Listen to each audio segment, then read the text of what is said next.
Hey everybody, just a couple of brief updates on the changing situation of the lockdown here in Panama. It's now pretty much a total lockdown. There's a curfew from 5 p.m. to 5 a.m. So curfew finishes at 5 o'clock in the afternoon, even before dark. You're only allowed out for 2 hours a day, and the time during which you're allowed to go out is determined by the last number of your ID. So for Panamanians, it's their cellular. For us, it's our passports.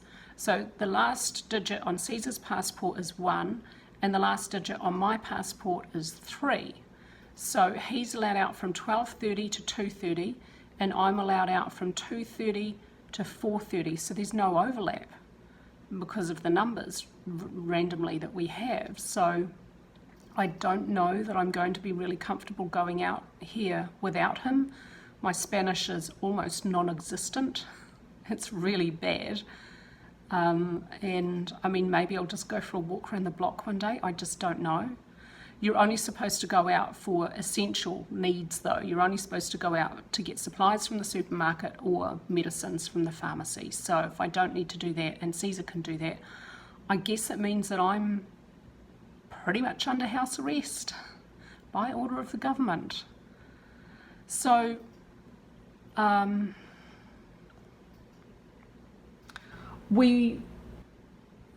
kind of feels like I've been playing a game of like musical chairs, and we've been doing a bunch of traveling, and then the music stopped and we have to sit in the chair that we're in, and so here we are in Panama.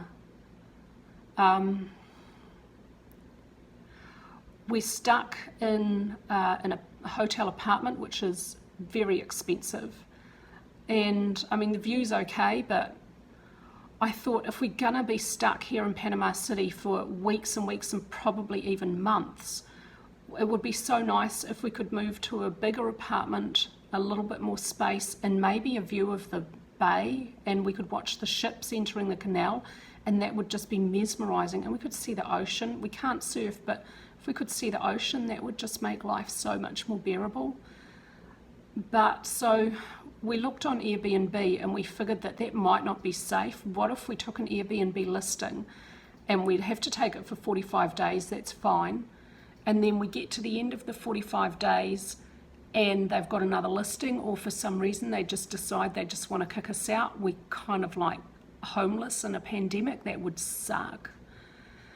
We have a contact of a very, very nice chap who's a real estate agent, and he tried to find us a long-term rental in the city. There's plenty of places available. The first place he found that we really liked, the husband was okay with renting it to us, but then the wife found out that we're foreigners. No, don't want foreigners in my flat. Okay. There was another place he found. It was in his building. It was outside of the city, which would have posed a whole other set of problems of how do we get there, and is that a good idea even, and is it allowed? Probably not. And they wanted to make sure that we'd been in the country for at least 14 days. We have. We arrived 5th of March, but they said no. No to the foreigners. And then the next place, they said, okay, we'll consider the foreigners, but we want to have a doctor go and give them a check-up to make sure that they don't have Covid-19, that they're not carrying the virus. Like, okay, and we just kind of, by this time, I'm aware that there's some a fear that foreigners could be carrying or would be carrying the virus. I mean, we're from New Zealand. We're not actually more likely than you guys to have it, but okay. My fear was if we did find a place and the landlord or the owner accepted us in, the neighbours might not. If there's a fear and a backlash to foreigners, then we could find ourselves in an apartment, and within 2 or 3 weeks the neighbours have got a petition, or they're banging on the door or whatever. They don't want the foreigners there, so it just feels a hell of a lot safer to just stay exactly where we are. Terribly expensive, but luckily we can afford it, and at least I feel safe here. I don't think Marriott are going to kick us out. I don't think this place is going to close either because it's a hotel of apartments and they have a few permanent residents who just live here all the time. So I don't think they're going to evict people in a pandemic. I don't think they could legally do that anyway. So here we stay.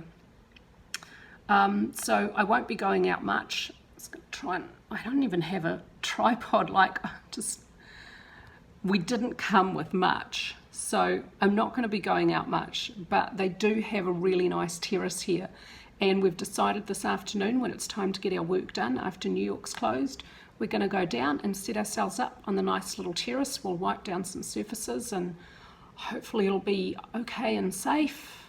There's no one else down there, so we won't be coming into contact with people.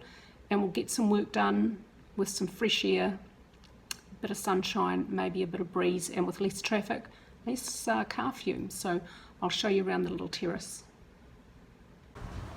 So this is the little terrace area that we can go in. You can't go in the pool. That's okay. I probably wouldn't anyway. It feels balmy. The air, pretty flowers, sunshine. Everything smells lovely. Let's see. Panama City's now in total lockdown. How much activity is there? Oh, there's a car. You are allowed to leave for 1 hour a day for essential needs, groceries and medical supplies. Let's go over this end and let's look at the ships entering the canal. That's so exciting. I wish we had an apartment with a balcony and a view of the harbour so we could watch the ships. But we don't, sadly. And I don't know if you're going to see that on my little camera here, but there's some big ships out there. Global shipping's still going. Nice view. Still a fair bit of traffic around, to be honest. What are all these people doing out? Lockdown, people, lockdown.